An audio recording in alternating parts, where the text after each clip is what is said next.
ഞാനിന്ന് വന്നേക്കുന്നത് ഒരു ഗവൺമെൻറ് പോൾട്രി ഫാമിലേക്കാണ്. ഒരുപാട് നാളായിട്ട് ഞാൻ ആഗ്രഹിക്കുന്നുണ്ട് ഇവിടുന്ന് കുറച്ച് കോഴിമക്കളെ വാങ്ങാൻ. പക്ഷേ പല കാരണങ്ങളാൽ അതെല്ലാം നീണ്ടുപോയി. തുടക്കത്തിൽ പുറത്തുനിന്ന് ഞാൻ ഒരുപാട് കോഴികളെ വാങ്ങിയിട്ടുണ്ട്. പക്ഷേ ഈ പ്രായത്തിലുള്ള കുഞ്ഞുങ്ങളെ ഞാൻ ആദ്യമായിട്ടാട്ടോ വാങ്ങുന്നത്. അങ്ങനെ ഞാനും ഗവൺമെൻറ് ഫാമിൽ നിന്ന് നേരിട്ട് ഒരു 50 കോഴിക്കുഞ്ഞുങ്ങളെ വാങ്ങി. ദാ ഈ കാണുന്ന ട്രേ നിറച്ച് കോഴിക്കുഞ്ഞുങ്ങളാണ്. ഇവരെല്ലാം അവരുടെ പുതിയ ഉടമസ്ഥരെ വെയിറ്റ് ചെയ്തിരിക്കുകയാണ്. ഇത് എൻ്റെ ഫസ്റ്റ് എക്സ്പീരിയൻസ് ആണ് കേട്ടോ. വീഡിയോയിലാണ് ഞാൻ ഇത്രയും കോഴിക്കുഞ്ഞുങ്ങളെ കണ്ടിട്ടുള്ളത്. പക്ഷേ നേരിട്ട് കണ്ടപ്പം അടിപൊളി. ഇന്ന് ഒരു സ്പെഷ്യൽ വീഡിയോ ആണ്. ഞാൻ ഇന്ന് കുറച്ച് കോഴിക്കുഞ്ഞുങ്ങളെ വാങ്ങാൻ പോവാണ്. അതിനെ കൊണ്ടുവരാനുള്ള പെട്ടിയാണിത്. എൻ്റെ വീട്ടിലുള്ള ആർക്കും ഇതിനെപ്പറ്റി അറിയില്ല. സർപ്രൈസ് ആണ് കേട്ടോ. മക്കളോടും പറഞ്ഞിട്ടില്ല. ഞാൻ ഈ പെട്ടിയൊക്കെ റെഡിയാക്കുന്നത് കണ്ടിട്ടേ അവർക്ക് ചെറിയൊരു സംശയമൊക്കെ ഉണ്ട്. എന്നാലും കാര്യം അവർക്ക് അങ്ങോട്ട് പിടി കിട്ടിയിട്ടില്ല. ഒട്ടും പ്രതീക്ഷിക്കാത്ത ഒരു കാര്യമാണ് കേട്ടോ ഇത്. വൈകുന്നേരമാണ് ബിന്ദു ചേച്ചി എന്നെ വിളിച്ച് പറയുന്നത് രാവിലെ 9 മണിക്ക് അവിടെ എത്തണമെന്ന്. അതുകൊണ്ട് വൈകുന്നേരം തന്നെ ഞാൻ കൂടൊക്കെ ക്ലീൻ ചെയ്ത് റെഡിയാക്കി വെച്ചിട്ടുണ്ട്. മുന്നേ ഉള്ള കോഴിക്കുഞ്ഞുങ്ങളൊക്കെ പോയപ്പം ചെറിയൊരു വിഷമമുണ്ടായിരുന്നു. പിന്നെ പക്ഷിപ്പനിയൊക്കെ അല്ലേ, തൽക്കാലം അങ്ങനെ നിൽക്കട്ടെ എന്നൊക്കെ വിചാരിച്ച് ഞാൻ അങ്ങനെ സ്റ്റോപ്പാക്കി വെച്ചതായിരുന്നേ. പക്ഷേ എന്താണെന്നറിയില്ല, ആ ഒരു കോഴിക്കുഞ്ഞുങ്ങൾ പോയ സമയത്ത് ഒരു വീട് ഉറങ്ങിപ്പോയെന്ന് വേണമെങ്കിൽ പറയാം കേട്ടോ. പിന്നെ ഒരു ഒച്ചയോ ബഹളോ ഒന്നും തന്നെ ഇല്ല. നമ്മളുടെ കോഴികളുടെ സ്റ്റോക്കും കാര്യങ്ങളൊക്കെ കഴിഞ്ഞു. അങ്ങനെ നമ്മളിതാ സ്ഥലത്ത് എത്തിയിട്ടുണ്ട് കേട്ടോ. ഇതാണ് കോഴിക്കോട് ചാത്തമംഗലത്തുള്ള ഗവൺമെൻറ് പോൾട്രി ഫാം അഥവാ പ്രാദേശിക കോഴി വളർത്തൽ കേന്ദ്രം. ഈ ഫാമിൻ്റെ പ്രധാന ഉദ്ദേശം ജനങ്ങൾക്ക് നല്ല ക്വാളിറ്റിയുള്ള കോഴിക്കുഞ്ഞുങ്ങളെ നൽകുക എന്നതാണ് കേട്ടോ. പുറത്തു നിന്നും കിട്ടുന്ന കുഞ്ഞുങ്ങളിൽ പലപ്പോഴും അസുഖങ്ങളും പ്രശ്നങ്ങളും ഉണ്ടാകാം. പക്ഷേ ഇവിടെ സർക്കാർ നിയന്ത്രണത്തിൽ വളർത്തുന്നതിനാൽ ക്വാളിറ്റി ഉറപ്പുള്ളതാണേ. ഇതിനു മുൻപ് കൊറോണ സമയത്തും അതുപോലെ പക്ഷിപ്പനി വന്ന സമയത്തും ഈ ഫാം കുറച്ചു കാലം അടച്ചിട്ടിരുന്നു. ആ സമയത്തെല്ലാം രോഗം ബാധിച്ച പക്ഷികളെ സർക്കാർ നിയമപ്രകാരം നശിപ്പിക്കുകയും ചെയ്തു. അതിനുശേഷം ഫാം വീണ്ടും റീസ്റ്റാർട്ട് ചെയ്തതാണ് കേട്ടോ. ഇവിടെ ഹാച്ചറി സിസ്റ്റാട്ടോ ഫോളോ ചെയ്യുന്നത്. അതായത് മുട്ട വിരിയിച്ച് കുഞ്ഞുങ്ങളെ തയ്യാറാക്കിയിട്ട് ഫിക്സ് ചെയ്ത ദിവസങ്ങളിൽ ആളുകൾക്ക് നൽകുന്നു. ബുക്കിംഗ് സിസ്റ്റം ആണുള്ളത്. ആദ്യമേ നമ്മൾ വിളിച്ചിട്ട് എന്ത് ബ്രീഡ് വേണം, എത്ര എണ്ണം വേണം എന്നൊക്കെ ഉള്ളത് ബുക്ക് ചെയ്യണം. ഇവിടെ നാടൻ കോഴികൾ, മുട്ടക്കോഴികൾ, അലങ്കാര കോഴികൾ, അതുപോലെ തലശ്ശേരി നാടൻ എല്ലാം ഉണ്ട്. ചില കോഴികൾക്ക് ഡിമാൻഡ് കൂടുതലായതിനാൽ അഡ്വാൻസ് ബുക്കിംഗ് നിർബന്ധമാണ് കേട്ടോ. ഇതൊരു സാധാരണ ഫാമല്ല, ഒരുപാട് ആളുകളുടെ ആശ്രയമാണ്. പുതിയതായിട്ട് കോഴീനെ വളർത്താൻ ആഗ്രഹിക്കുന്നവർക്ക് ഇവിടെ വന്നിട്ട് കോഴിമക്കളൊക്കെ വാങ്ങിയിട്ട് നിങ്ങൾക്ക് തുടങ്ങാം കേട്ടോ. ഇനിയിപ്പോൾ ഫാമുള്ള ആളുകൾക്ക് മാത്രമേ ഇവിടെ വന്ന് കോഴീനെ വാങ്ങാവൂ അങ്ങനെയൊന്നുമില്ല. നിങ്ങൾക്ക് വീട്ടാവശ്യത്തിന് വളർത്താനാണെങ്കിലും നിങ്ങൾക്ക് ഇവിടെ വന്നിട്ട് വാങ്ങാം. നിങ്ങൾക്ക് എത്ര എണ്ണത്തിന് വേണമെങ്കിലും വന്ന് വാങ്ങാം കേട്ടോ. 5 എണ്ണത്തിനാണ് ആവശ്യമെങ്കിൽ നിങ്ങൾക്ക് 5 എണ്ണം വാങ്ങാം. 10 ആണെങ്കിൽ 10, ഇനി 100 ആണെങ്കിൽ അങ്ങനെ. അതുപോലെ കോഴി മാത്രമല്ല കേട്ടോ, ഇവിടെ കാടക്കുഞ്ഞുങ്ങളും ഉണ്ട്. ഇപ്പം ഞാനിത് വാങ്ങാൻ പോയ സമയത്ത് ഒരാൾ 2000 കാടക്കുഞ്ഞുങ്ങൾക്ക് വന്നിട്ടുണ്ട് കേട്ടോ. അതുപോലെ കാടമുട്ട കൊടുക്കുന്നുണ്ട്, കോഴിമുട്ട കൊടുക്കുന്നുണ്ട്. അപ്പോൾ നിങ്ങൾക്ക് എന്താണോ ആവശ്യമുള്ളത് അത് നിങ്ങൾ വിളിച്ചിട്ട് ബുക്ക് ചെയ്യുക. നമ്മൾ ബുക്ക് ചെയ്ത് കഴിഞ്ഞാൽ അവർ തിരിച്ച് ഈ ഒരു സമയമാവുന്ന സമയത്ത് നമ്മളെ തിരിച്ച് ഇങ്ങോട്ട് വിളിക്കും. എനിക്ക് തോന്നുന്നു ആഴ്ചയിൽ 2 ദിവസം, തിങ്കളും വ്യാഴമാണ് അവർ വിളിക്കുക. ആ ഒരു സമയത്ത് നമ്മളിതുപോലെ ബോക്സും കൊണ്ടുപോകണം. അവിടെ ബോക്സോ കാര്യങ്ങളോ ഒന്നും ഉണ്ടാവില്ല. നമുക്ക് വേണ്ട സാധനങ്ങൾ നമ്മൾ തന്നെ കൊണ്ടുപോകണം കേട്ടോ. ഇതിപ്പം ഞാൻ 50 കോഴിക്ക് പറഞ്ഞിട്ടുണ്ട്. ഞാൻ 50 പൂവൻ കോഴിക്കാണേ പറഞ്ഞത്. അങ്ങനെ 50 കുഞ്ഞുങ്ങളെയൊക്കെ എനിക്ക് കിട്ടിയിട്ടുണ്ട്. സത്യം പറയാലോ, ഞാൻ ആദ്യമായിട്ടാണ് ഇങ്ങോട്ട് വന്നത്. പക്ഷെ എന്തോ എനിക്ക് ഭയങ്കരമായിട്ട് ഇഷ്ടപ്പെട്ടു. എന്ത് ഭംഗിയാണെന്നറിയാം ഇവിടെ കാണാൻ, നല്ല വൃത്തിയുണ്ട്. അപ്പം ഞാൻ ഈ ചേട്ടനോട് ചോദിച്ചു, ചേട്ടാ ഞാൻ വീഡിയോ എടുത്തോട്ടെ എന്നൊക്കെ ചോദിച്ചിട്ടോ. കാരണം എല്ലാ സ്ഥലങ്ങളിലും ക്യാമറയാണ്. അപ്പോൾ നമ്മൾ അനുവാദം ചോദിച്ചിട്ട് വേണമല്ലോ ചെയ്യാൻ. ഓക്കെ, നിങ്ങൾ വീഡിയോ എടുക്കുന്ന ആളാണോ, ഓക്കെ എടുത്തോളൂ എന്ന് പറഞ്ഞു. അങ്ങനെ അനുവാദം തന്ന സമയത്ത് ഞാൻ എടുത്തതാണ്. ഇതാ ഈ ഒരു ട്രേ നിറച്ചും കുഞ്ഞുമക്കളാണ്. ഇത് പൂവനും പടയും തിരിച്ചതും അല്ലാത്ത മിക്സ്ഡും ഒക്കെ ഉണ്ട്. അപ്പം ആളുകൾ വരുന്ന സമയത്ത് അവരിതിൽ നിന്നാണ് കേട്ടോ എടുത്തു കൊടുക്കുക. അപ്പം ഇതെൻ്റെ അമ്മയാണ്. അപ്പം ഞാൻ അമ്മേനെയും കൂട്ടിയിട്ടാണ് ഇന്ന് കോഴിമക്കളെ വാങ്ങാൻ വന്നത്. അമ്മയും ഇവിടെ കണ്ടിട്ടില്ല കേട്ടോ. അമ്മയ്ക്ക് ഞാനൊരു സർപ്രൈസ് കൊടുത്തതാണ്. എൻ്റെ ക്യാമറാമാൻ സ്കൂളിൽ പോയതാണല്ലോ, അവൻ എക്സാമാണ്. നന്ദു എക്സാമിന് പോയതുകൊണ്ട് എനിക്ക് വീഡിയോ എടുത്തു തരാൻ ആരുമില്ല. അപ്പോൾ ഞാൻ അമ്മേനെ വീഡിയോ എടുക്കാൻ വേണ്ടിയിട്ട് കൂട്ടിയതാണ് കേട്ടോ. ഇതിപ്പോൾ വീഡിയോ എടുത്തിട്ട് നിങ്ങൾക്കൊക്കെ കാണിച്ചു തരണമല്ലോ, അതാണ് ഏറ്റവും വലിയ റിസ്ക്. വീഡിയോ എടുക്കുക എന്ന് പറഞ്ഞാൽ കുറച്ചൊരു ബുദ്ധിമുട്ടുള്ള കാര്യമാണ്. എന്തായാലും വേണ്ടിയില്ല, അമ്മ എങ്ങനെയൊക്കെ എനിക്ക് കുറച്ച് വീഡിയോ ഒക്കെ എടുത്ത് തന്നിട്ടുണ്ട്. അമ്മയ്ക്ക് അങ്ങനെ വീഡിയോ ഒന്നും എടുത്ത് പരിചയമല്ല. അപ്പം നമ്മുടെ ബോക്സിന് ഹോൾ ഇട്ടിട്ടില്ല കേട്ടോ. തിരക്കിനിടയിൽ എന്നോടത് വിട്ടുപോയി. അപ്പോൾ കോഴിമക്കളെ വാങ്ങുന്ന സമയത്താണ് ആ ചേട്ടൻ പറഞ്ഞത് ബോക്സിന് ഹോൾ ഇട്ടിട്ടില്ല എന്നുള്ളത്. ഇതിപ്പം അവിടെ എത്തിക്കണമല്ലോ, അതുകൊണ്ട് എന്തായാലും ഹോൾ ഇടണം. പിന്നെ അതാ ഇവിടുത്തെ ചുമരുമലൊക്കെ ഒരുപാട് പിക്ചറും കാര്യങ്ങളൊക്കെ ഒട്ടിച്ചിട്ടിട്ടുണ്ട്. കോഴികളെ കുറിച്ചൊക്കെ ഒരുപാടുണ്ട്. ഞാൻ ആ ചേട്ടനോട് വീഡിയോ എടുക്കട്ടെ എന്ന് ചോദിച്ച സമയത്ത് ആ ചേട്ടൻ പറഞ്ഞു ഉള്ളിൽ കുറച്ച് അലങ്കാര കോഴികളുണ്ട്, അതിൻ്റെയൊക്കെ വീഡിയോ എടുത്തോളാൻ പറഞ്ഞിട്ടുണ്ട്. അപ്പം ആ ഒരു വീഡിയോയും കൂടി ഞാൻ ഇതിൽ ഉൾപ്പെടുത്തിയിട്ടില്ല കേട്ടോ. അങ്ങനെ ആകുമ്പം ഒരുപാട് ലെങ്തായി പോകും. അത് ഞാൻ മറ്റൊരു വീഡിയോ ആയിട്ട് ചെയ്യുന്നുണ്ട്. സത്യം പറഞ്ഞാൽ ഒരുപാട് സന്തോഷം. കാരണം എനിക്ക് വീഡിയോ എടുക്കാൻ പറ്റുമെന്ന് തന്നെ വിചാരിച്ചിട്ടുണ്ടായിരുന്നില്ല. അപ്പോൾ പക്ഷിപ്പനിയൊക്കെ ഉള്ള സമയത്ത് അവർ ഉള്ളിലേക്കൊന്നും കയറ്റി വിടുന്നില്ല, വാഹനങ്ങളൊക്കെ പുറത്താണ് വെക്കുന്നത് എന്നൊക്കെ പറഞ്ഞിരുന്നു. പക്ഷെ എന്താണെന്നറിയില്ല, ഒരു പൂ ചോദിച്ചു, ഒരു പൂക്കാലം കിട്ടിയെന്ന് പറഞ്ഞതുപോലെ ഞാൻ ജസ്റ്റ് കോഴിമക്കളെ ഒരു ബോക്സിലേക്ക് ഇടുന്ന ഒരു വീഡിയോയ്ക്ക് വേണ്ടി പോയതായിരുന്നു. പക്ഷേ എനിക്ക് ഒരുപാട് വീഡിയോ കിട്ടി കേട്ടോ. അത് മാത്രമല്ല ഇവിടെ കാണാനും നല്ല ഭംഗിയാണേ. അങ്ങനെ അതാ കോഴിമക്കളെയൊക്കെ ബോക്സിലാക്കിയിട്ട് ഞങ്ങൾ തിരിച്ചു പോരുകയാണ്. സംഭവം ഞങ്ങൾ രാവിലെ പോയിക്കുന്നെങ്കിലും കൂടി ഞങ്ങൾ വരുമ്പോൾ ഉച്ചയായിട്ടോ. ആ ഗേറ്റിൻ്റെ മുകളിൽ കുറച്ച് വെള്ളം കെട്ടി നിൽക്കുന്നത് കാണുന്നില്ലേ? ഞാനാദ്യം വിചാരിച്ചത് മഴ പെയ്തു അങ്ങനെ എന്തോ ആണെന്നാണ്. പക്ഷേ അതെന്തോ കെമിക്കൽ ഇട്ട വെള്ളമാണ് കേട്ടോ. അതായത് ആ ഒരു വെള്ളം ചവിട്ടിയിട്ട് വേണം നമ്മൾ അങ്ങോട്ട് പോവാൻ. എന്തെങ്കിലും അണുക്കളും കാര്യങ്ങളൊക്കെ ഉണ്ടെങ്കിൽ നശിച്ചു പോകുന്നതിന് വേണ്ടിയിട്ടാണ്. അങ്ങനെ വരുന്ന വഴിക്ക് ഇതാ പീടികയിലൊക്കെ കയറിയിട്ട് ഞാൻ തീറ്റയും മറ്റു കാര്യങ്ങളൊക്കെ വാങ്ങി. ഇതാ ഈ ഒരു അടപ്പല്ലേ നിങ്ങൾ ചോദിച്ചത്, ഇതിന് 15 രൂപ, ആ ഒരു വലുതിന് 20 രൂപയാണ് കേട്ടോ. അങ്ങനെ ഇതാ കറക്റ്റ് ഒരു 1:30 ആയപ്പോൾ നമ്മൾ വീട്ടിലെത്തിയിട്ടുണ്ട്. ഒരുപാട് നേരം വൈകിട്ടോ, രാവിലെ 9 മണിക്ക് പോയതാണ്. അപ്പം എനിക്ക് ചെറിയൊരു പേടി ഉണ്ടായിരുന്നു. കാരണം ഇത്രയും ചെറിയ മക്കളെ ഞാൻ ഫസ്റ്റ് ടൈമാണ് വാങ്ങി കൊണ്ടുവരുന്നത്. അപ്പം ഞാൻ വേഗം വന്നിട്ട് തുറന്ന് നോക്കുക കേട്ടോ എന്തായി എന്നുള്ളത്. കാരണം അത്രയും പൊരി വെയിലത്താണല്ലോ വന്നത്. അപ്പം ബോക്സിലേക്ക് ഇട്ടത് കൊണ്ട് അവർക്ക് കുറച്ച് വെയിലൊക്കെ കൊണ്ടിട്ടുണ്ട്. തുറന്ന് നോക്കിയ സമയത്ത് വലിയ കുഴപ്പമൊന്നുമില്ല, എല്ലാവരും നല്ല ഉറക്കമാണ്. എൻ്റെ കയ്യിലുള്ള പ്ലാസ്റ്റിക് ബോക്സിൽ ഈ ഒരു 50 കോഴിമക്കൾ കൊള്ളില്ല കേട്ടോ. അതുകൊണ്ടാണ് ഞാൻ ഈ ഒരു കാർഡ്ബോർഡും പെട്ടി എടുത്തത്. പക്ഷേ ഈ ഒരു പെട്ടിയിലും കൊള്ളായിക തന്നെയാണ്. ഒന്നിൻ്റെ മുകളിൽ ഒന്നിങ്ങനെ അട്ടിക്ക് കയറി നിൽക്കുകയാണ് കേട്ടോ. അതുകൊണ്ട് എനിക്ക് ചെറിയൊരു ടെൻഷൻ ഉണ്ടായിരുന്നു വീടെത്തുമ്പം എന്താവും അവസ്ഥ എന്നുള്ളത്. അതുകൊണ്ട് ഇടയ്ക്കിടയ്ക്ക് ഞാനിങ്ങനെ വഴിയിലൊക്കെ നിർത്തിയിട്ട് ബോക്സ് ഇങ്ങനെ തുറന്ന് നോക്കിയിട്ടാണ് കേട്ടോ കൊണ്ടുവന്നത്. അത് ഈ ഒരു കോഴിമക്കൾ കണ്ടോ, ഇതിനെ എടുക്കുന്ന സമയത്ത് ഇത് പെട്ടെന്ന് ഉറങ്ങി പോകുന്നുണ്ട് കേട്ടോ. കണ്ടില്ലേ, നല്ല രസമുണ്ട് കാണാനായിട്ട്. ഇങ്ങനെ വാവാവോ പറഞ്ഞ് ആട്ടുന്ന സമയത്ത് പുള്ളിക്കാരൻ നല്ല ഉറക്കമാണ്. പക്ഷെ നേരെ തിരിച്ചിരുത്തുന്ന സമയത്ത് പുള്ളി ഉണരുന്നുണ്ട് കേട്ടോ. കണ്ടോ, ഇങ്ങനെ ഞാൻ കുറേ കളിപ്പിച്ചു. കുറേ ദിവസമായി നമ്മളുടെ വീട്ടിൽ കോഴിമക്കളുടെ ഒച്ചപ്പാടോ ബഹളോ ഒന്നും തന്നെ ഇല്ലായിരുന്നു. വീടൊക്കെ ഒരു ഉറങ്ങിയ അവസ്ഥയായിരുന്നേ. ഇനി ഇന്ന് മുതൽ നമ്മൾ സ്റ്റാർട്ട് ചെയ്യുകയാണ്. ഇന്ന് മുതൽ അവരുടെ കിലികിലി സൗണ്ട് കേട്ടിട്ടാണ് നമ്മൾ ദിവസം തുടങ്ങുന്നത്.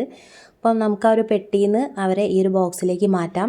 ഇതിപ്പോൾ ഞാൻ ഇങ്ങനെ ഇന്നിപ്പോൾ വാങ്ങാൻ പോകാനുള്ളത് കൊണ്ട് ഇന്നലെ ഞാൻ അടുത്ത കടയിൽ സാധനം വാങ്ങാൻ പോയ സമയത്ത് അവരോട് ഒരു ഫ്രൂട്ട്സിൻ്റെ കൊട്ട ചോദിച്ച് വാങ്ങിയതാണ് കേട്ടോ.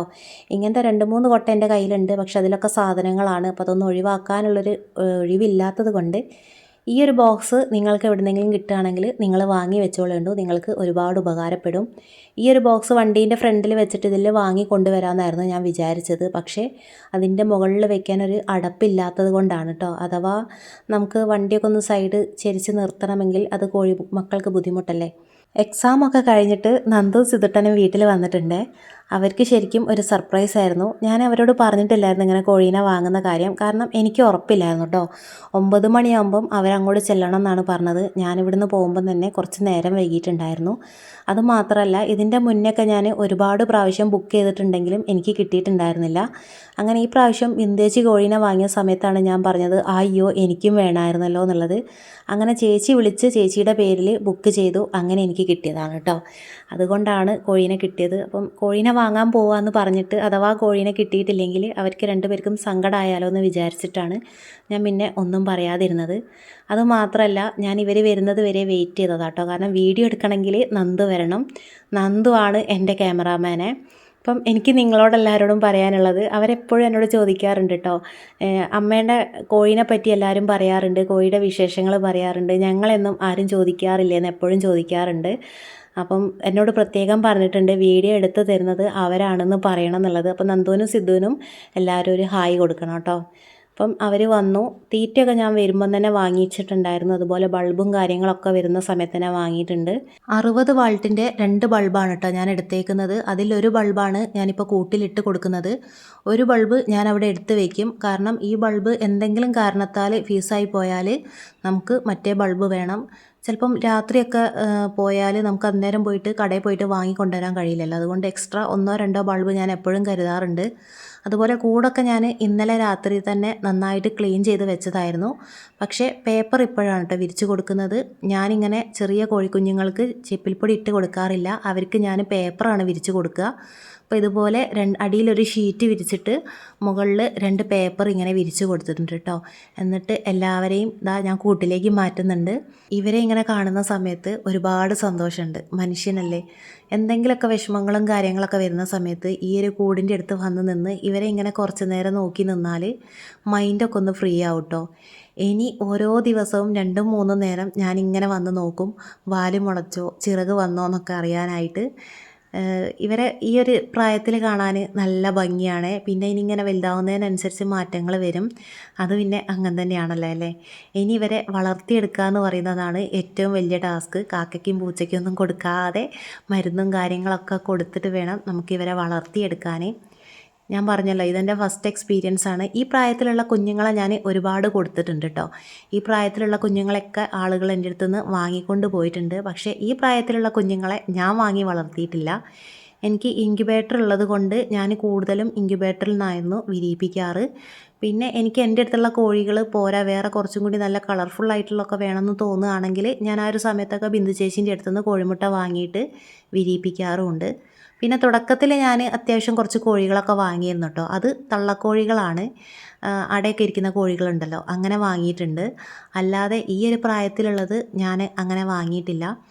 പക്ഷേ ഇങ്ങനെ ബൾബും സൗകര്യങ്ങളൊക്കെ ഉള്ളത് കൊണ്ടാണ് കേട്ടോ വാങ്ങിയത്. ആളുകൾ ഇങ്ങനത്തെ കോഴികളെ വാങ്ങാൻ മടിക്കുന്ന ഒരു കാര്യം എന്ന് പറയുന്നത് ഈ ബൾബിൻ്റെ ചൂട് കൊടുക്കുന്ന ബുദ്ധിമുട്ട് പേടിച്ചിട്ടാണ്. പക്ഷേ അതിലത്ര പേടിക്കാനൊന്നുമില്ല കേട്ടോ. അതായത് ഒരു വയറ് വലിച്ചിട്ടിട്ട് 60-40 ഒരു ബൾബ് കൊടുക്കുക. ബൾബിൻ്റെ ആ ഒരു ചൂടുണ്ടല്ലോ, അത് കൂടുതലാണെങ്കിൽ കോഴികൾ കുറച്ചപ്പുറത്ത് എവിടെയെങ്കിലും പോയി കിടന്നോളും. അത് കാണുമ്പോൾ നമുക്ക് മനസ്സിലാവും ബൾബിന് ചൂട് കൂടുതലാണെന്നുള്ളത്. ആ ഒരു സമയത്ത് വേണമെങ്കിൽ കുറച്ച് നേരം നമുക്കതൊന്ന് ഓഫാക്കിയിടാം.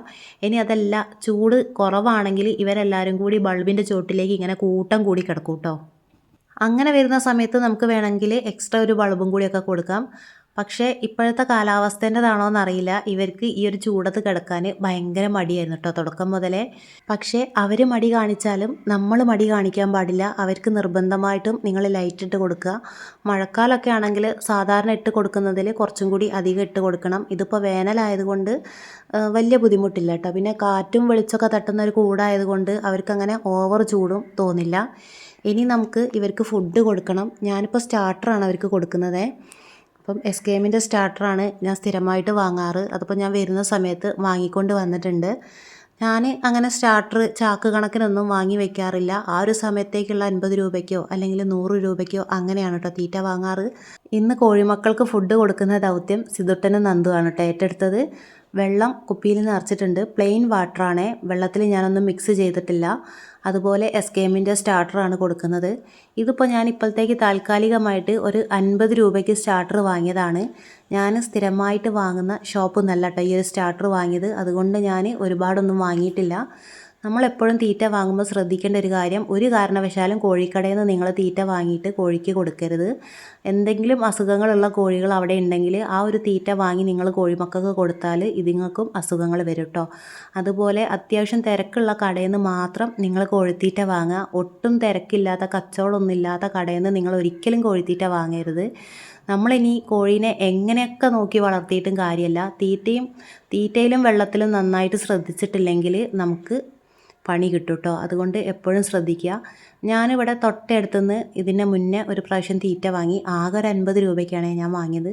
ഞാൻ നോക്കുന്ന സമയത്ത് അതിൽ റസ്കിൻ്റെ പൊടി, അതുപോലെ ബിസ്ക്കറ്റ്, അവിലിൻ്റെ പൊടി, ഇതൊക്കെയാണ് സംഭവം. എന്താണെന്ന് വെച്ചാൽ അവർ കടയിൽ ബാക്കി വരുന്ന ചാക്കിലൊക്കെ വരുന്ന അടിയും പൊടിയൊക്കെ ഉണ്ടല്ലോ, അപ്പോൾ അതൊക്കെ ഈ ഒരു തീറ്റയിലേക്ക് ഇട്ടിട്ട് തട്ടിയിട്ട് അവരങ്ങ് മിക്സ് ചെയ്യുക. അങ്ങനെ ആകുമ്പം അവർക്ക് നല്ല സുഖമാണല്ലോ. പക്ഷേ ഒരിക്കലും അങ്ങനെ ചെയ്യരുത്. ആ ഒരു റസ്കിൽ അല്ലെങ്കിൽ അവിലൊക്കെ പൂപ്പലിൻ്റെ അംശം ഉണ്ടെങ്കിൽ ആ ഒരു തീറ്റ കൊടുത്താൽ കോഴിമക്കൾക്ക് എന്തെങ്കിലും അസുഖങ്ങൾ വരാനും അവർ ചത്തുപോകാൻ വരെ സാധ്യത ഉണ്ട്. അതുകൊണ്ട് നിങ്ങൾ തീറ്റയൊക്കെ വാങ്ങുമ്പോൾ നന്നായിട്ട് ശ്രദ്ധിച്ചിട്ട് വാങ്ങുക കേട്ടോ. ഞാൻ സ്ഥിരമായിട്ട് എസ് കെ എമ്മിൻ്റെ തീറ്റ തന്നെയാണ് ഉപയോഗിക്കാറ്. വേറെ തീറ്റകളൊന്നും ഞാനിതുവരെ ഉപയോഗിച്ചിട്ടില്ല കേട്ടോ. അപ്പം ഈ വീഡിയോ കാണുന്ന ആരെങ്കിലും കോഴീനെ വളർത്തുന്നുണ്ടെങ്കിൽ നിങ്ങൾ ഏത് കമ്പനിയുടെ തീറ്റയാണ് നിങ്ങളുടെ കോഴിക്ക് കൊടുക്കാറ് എന്നുള്ളത് ഒന്ന് കമൻറ്റിൽ പറയാം കേട്ടോ. അതുപോലെ എനിക്ക് കോഴീനെ വളർത്താൻ ആഗ്രഹമുണ്ട് ചേച്ചി, കോഴിയില്ല, കോഴിമുട്ടയില്ല എന്നൊന്നും ആരും പറഞ്ഞു വരരുത്. ഞാൻ ഈ പറഞ്ഞ സ്ഥലത്ത് പോയിട്ട് നിങ്ങൾക്ക് എന്താണോ ആവശ്യമുള്ളത് അത് ചോദിച്ച് വാങ്ങാം കേട്ടോ. കോഴിയാണെങ്കിൽ അങ്ങനെ, ഇനി അതല്ല കോഴിമുട്ടയാണെങ്കിൽ അങ്ങനെ. പക്ഷേ വിളിച്ച് ആദ്യം ബുക്ക് ചെയ്യണം, എന്നിട്ട് മാത്രമേ പോകാൻ പാടുള്ളൂ. ഇങ്ങനെ കോഴീനെ വാങ്ങിയിട്ട് വളർത്തി നോക്കുക. അതാകുമ്പം നിങ്ങൾക്ക് തള്ളക്കോഴിയുടെ ആവശ്യമില്ല, പൊരുത്തി ഇരുത്തണ്ട, അതുപോലെ ഇൻക്യുബേറ്ററിൻ്റെ ആവശ്യമില്ല. പക്ഷേ നല്ലൊരു അടച്ചുറപ്പുള്ള കൂടും ഇതുപോലെ ഒരു ലൈറ്റ് ഇട്ട് കൊടുക്കാനുള്ളൊരു സൗകര്യം ഉണ്ടെങ്കിൽ നിങ്ങൾക്ക് എത്ര കോഴീനെ വേണമെങ്കിലും വളർത്തിയെടുക്കാൻ കഴിയും കേട്ടോ. അപ്പോൾ കോഴീനൊക്കെ വളർത്തണമെന്ന് ആഗ്രഹമുള്ള ആളുകളാണെങ്കിൽ സൗകര്യം മറ്റു കാര്യങ്ങളൊക്കെ ഉണ്ടെങ്കിൽ ഒരു പ്രാവശ്യമെങ്കിലും നിങ്ങളൊന്ന് വളർത്തി നോക്കുക. നിങ്ങൾക്ക് പറ്റുമെങ്കിൽ മാത്രം കേട്ടോ. എൻ്റെത് കണ്ടിട്ട് നിങ്ങൾ പോയിട്ട് കോഴീനെ വാങ്ങിക്കൊണ്ട് വരരുത്. 1-2 കോഴീനെ വളർത്തുക എന്ന് പറയുന്നത് പോലെയല്ല 10-100 കോഴീനെ വളർത്തുക എന്ന് പറയുന്നത്. അത്യാവശ്യം നല്ല ബുദ്ധിമുട്ടുള്ള കാര്യമാണ്. പക്ഷേ നമ്മളതൊരു ഇഷ്ടത്തോടു കൂടി ചെയ്യണം, എങ്കിലേ ഉള്ളൂ നമുക്കതൊരു ബുദ്ധിമുട്ട് ഫീൽ ചെയ്യാതിരിക്കുള്ളൂ കേട്ടോ. അപ്പം എനിക്ക് എൻ്റെ കോഴികളെ ഒരുപാട് ഇഷ്ടമാണ്. അതുകൊണ്ടാണ് ഞാൻ ഇതിപ്പോഴും തുടർന്നുകൊണ്ട് പോകുന്നത്. അല്ലെങ്കിൽ ഇതൊക്കെ ഞാൻ എന്നേ ഇട്ടെറിഞ്ഞ് പോകേണ്ടതാണ്. അപ്പം വീഡിയോ എല്ലാവർക്കും ഇഷ്ടപ്പെട്ടെങ്കിൽ വീഡിയോ എല്ലാവരും ലൈക്ക് ചെയ്യുക. അതുപോലെ നിങ്ങളുടെ അഭിപ്രായങ്ങളൊക്കെ ഒന്ന് കമൻറ്റിൽ പറയുക കേട്ടോ. ഇനി ഇവർക്ക് മെഡിസിനും കാര്യങ്ങളൊക്കെ കൊടുക്കാനുണ്ട്. അത് നമുക്ക് അടുത്ത വീഡിയോയിൽ കാണാം. കോഴിമക്കളെ വാങ്ങിയ കൂട്ടത്തിൽ ഞാൻ വീട്ടിലേക്ക് കുറച്ച് കോഴിമുട്ടയും അതോടൊപ്പം കുറച്ച് കാടമുട്ടയും കൂടി വാങ്ങിയിട്ടുണ്ട് കേട്ടോ. പകുതി ഞാൻ അമ്മയ്ക്ക് കൊടുത്തു, ബാക്കി ഞാൻ വീട്ടിലേക്ക് എടുത്തു. ഇതിപ്പോൾ ഞാൻ കോഴിമുട്ടയും കോഴിയൊക്കെ വാങ്ങിയ ബില്ലാണ്. ഇങ്ങനെ ഒരു ബില്ല് അവർ നമുക്ക് തരും. അപ്പം ഞാനിത് വീട്ടിലേക്ക് കൊണ്ടുവന്നിട്ടുണ്ട്, മക്കൾക്ക് കാണിച്ചു കൊടുത്തതാണ്.